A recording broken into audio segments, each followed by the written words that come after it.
خاموشی کے ساتھ وہاں سے نکل آیا بغیر بتائے. کوفے میں آ کر لوگوں کو اس نے یہ بتایا کہ مجھے جو اس وقت کے امام مہدی ہیں حضرت محمد بن حنفیہ مہدی، انہوں نے مجھے اپنا نمائندہ بنا کر بھیجا ہے اور میں عبداللہ بن زبیر کی بیعت کی ہے اور انہوں نے میں یہاں کا مجھے چارج دے کر بھیجا ہے. جبکہ وہاں حضرت عبداللہ بن زبیر کی طرف سے کوفے کے گورنر تھے عبداللہ بن یزید انصاری.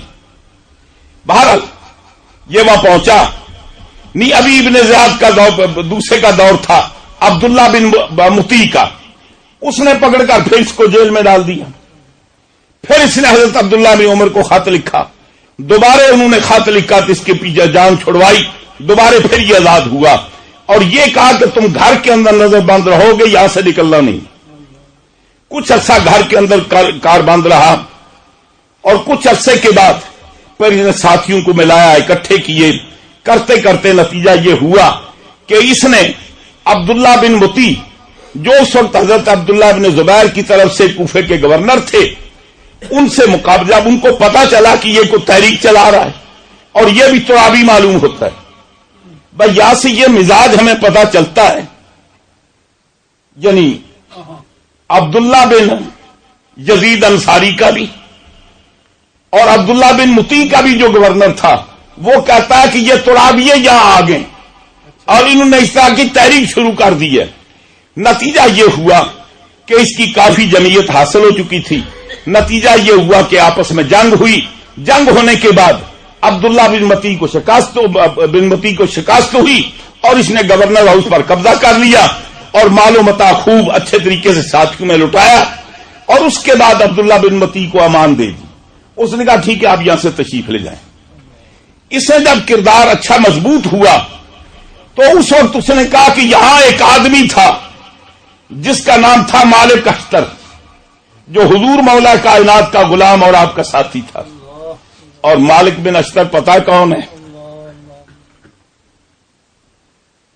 حضور مولا کائنات نے گورنر بنا کر مصر کا بھیجا. راستے میں کسی دوست کا ٹھہرے، اس نے زہر دیا، مالک بن اشتر کا انتقال ہو گیا. حضور مولا کائنات کو جب اس کی اطلاع ملی کہ مالک بن اشتر شہید کر دیا گیا، اس کو زہر دیا گیا، حضور مولا کائنات بیٹھ کے فرماتے الیوم کسرت ظہری، آج علی کی پیٹھ ٹوٹ، قبر ٹوٹ. اور آپ فرماتے مالک اشتر میرے نزدیک ایسے ہی تھا جیسے کہ میں سرکار کا خادم تھا. اور صاحب اقد الفرید علامہ ابن عبد ربی کہتا ہے اگر کوئی آدمی قسم کھائے کہ پورے عرب میں مالک کے اشتر سے کو زیادہ دلیر ہو تو میری بیوی کو طلاق ہے، تو وہ کہتا ہے اس کی طلاق نہیں ہوگی. اس لیے ماں سوائے آپ کے استاد حضور مولا کائنات کے سرزمین عرب میں اس کے پائے کا کوئی آدمی نہیں ہے. یہ جنگ صفین ہوئی، اہل شام نے پانی پر قبضہ کر لیا، پہرا لگا دیا. تقریباً 10,000 کی فوج تھی جو پہرا دے رہی تھی. حضور مولا کائنات نے فرمایا کہ اشتر یہ گھاٹ خالی کرانا ہے تو جتنی فوج چاہیے لے جاؤ. تو عرض کرتے حضور 30 آدمی کافی ہیں. 30 آدمی لے کر مالک اشتر جاتا ہے، 10,000 کو بتا دیا فرات سے. فرمایا کہ حضرت آپ کیا آرڈر ہے؟ فرمایا کہ پانی بند کرنے کے لیے نہیں آتے، یہ اللہ کے وسائل ہیں، ہم کسی پر پانی بند نہیں کرتے، ان کے لیے بھی کھول دو.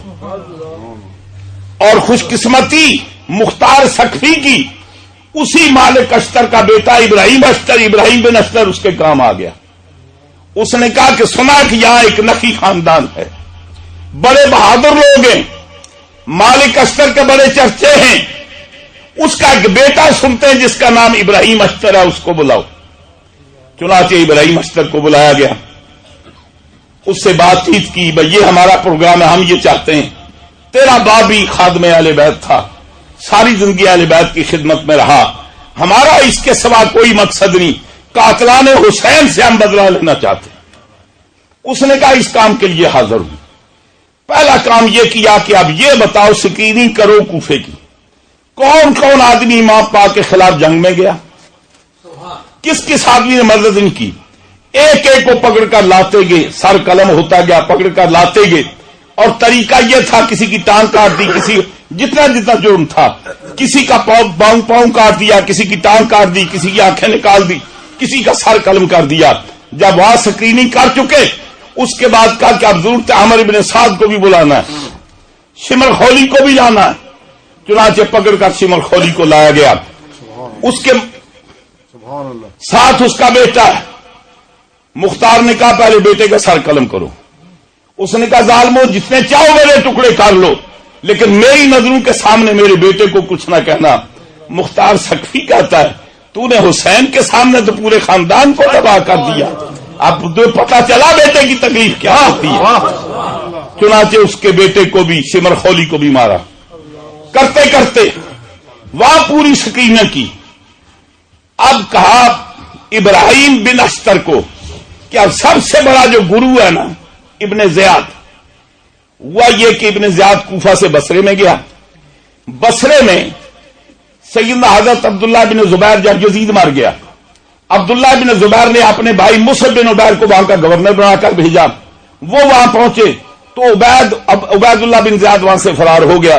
فرار ہونے کے بعد موصل میں پہنچ گیا۔ کہا کہ اب آخری مجرم اس کو پکڑنا ہے۔ ابراہیم اشتر 20,000 کی فوج لیتا ہے، فوج لے کر موصل کا گھیراؤ کر لیا، ادھر پہنچا، اور اس طرف جب یہ پتا چلا عبد الملک کو تو اس نے یہ کیا کہ 85,000 فوج عبید اللہ بن زیاد کی قیادت میں بھیجی کہ جاؤ مقابلہ کرو۔ ادھر 85,000 اور ادھر 20,000۔ جب وہ آمنے سامنے ہوئے پہنچے، اتنے میں کوفے کے اندر کچھ لوگ جن کے رشتہ داروں کو پکڑ کر، برادری تو ساری وہ تھی نا، جن کو پکڑ کر مختار سقفی نے مار دیا تھا، اب وہ سارے اکٹھے ہوئے کہ مختار یہاں اکیلا ہے، اس کی فوج ساری ادھر گئی ہے، کیوں نہ اس پر قبضہ کرے۔ چنانچہ سب نے اس کے خلاف گھیراؤ کرنا شروع کر دیا۔ اس نے پھر خط لکھا، جلدی کاسد بھیجا ابراہیم بن اشتر کو کہ جلدی کر کے واپس آؤ، کوفہ خطرے میں ہے۔ چنانچہ حضرت ابراہیم بن اشتر واپس آتے ہیں، پھر دوبارہ کوفے پر کنٹرول کیا، کچھ فوج یہاں چھوڑی اور پھر مقابلے کے لیے جاتا۔ میں آپ کو بات بتانا چاہتا ہوں، جب مقابلے میں گیا تو عبید اللہ ابن زیاد سے مقابلہ ہوا، کئی دن تک لڑائی کا معاملہ جاری رہا۔ آخر یہ ہوا کہ عبید اللہ ابن زیاد کو شکست ہوئی، اس کا سر قلم کیا، اور پتہ ہے کتنی لاشیں آئی تھی؟ 70,000 سر شامیوں کے ابراہیم بن اشتر نے بھیجے تھے، اور ان کی فوج کے صرف 500 اور 85 آدمی کام آئے تھے۔ 70,000 اور کچھ 100 سر ابن زیاد مختار سقفی کے سامنے بھیجے۔ دراصل یہ بہانہ یہ تھا، اصل انتقام تو اللہ نے لینا تھا جس طریقے سے چاہے۔ نتیجہ یہ ہوا کہ 5-6 سال کے اندر پوری دنیا کے اندر قاتلان حسین میں کوئی باقی نہ رہا۔ ایک تھا سنان بن انس، جنگل میں گھوم رہا پھر رہا ہے، پیاس لگتی ہے، پانی پیتا ہے، پیاس نہیں بجھتی، گھبرائے ڈر سے جنگل میں گھوم رہا ہے۔ اتفاق سے ایسی جگہ جا نکلا، سیدنا حضرت امام زین العابدین کہیں جا رہے تھے، رات کا وقت ہے، آنے والے نے دستک دی کہ میں مسافر ہوں۔ امام علی مقام فرماتے کہ اس کو بلاؤ، اس کے گھوڑے کو چارہ ڈالو، اس کو کھانا کھلاؤ۔ رات کو بڑے ادب و بڑے احترام کے ساتھ اس کو رکھا، خاطر مدارات کی۔ جب بعد میں اس کو پتا چلا میں تو جن سے بھاگا پھر رہا ہوں انہی کے گھر میں آ گیا، یہ تو امام زین العابدین امام علی مقام کے بیٹے ہیں جن کے ہم نے سر قلم کیے تھے، میں تو غلطی سے پھنس گیا۔ صبح اندھیر میں کہتا کہ مجھے اجازت دیجیے میں جانا چاہتا ہوں۔ امام علی مقام نے فرمایا اس کو بلاؤ۔ جب بلایا آپ نے 1,000 درہم اس کو دیا، تو مسافر معلوم ہوتے ہو، راستے میں کام آئیں گے۔ فرمایا کچھ چارہ گھوڑے کے لیے بھی ساتھ دے لو، کچھ کھانے پینے کی چیزیں بھی اس کو دے لو۔ تو وہ کہتا ہے حضرت آپ یہ بتائیں آپ نے مجھے پہچانا میں کون ہوں؟ آپ فرماتے ہیں علی اکبر جیسے جوان بھائی کے قاتل کو کون بھول سکتا ہے؟ تیری پہلی آواز میں نے پہچان لیا تھا،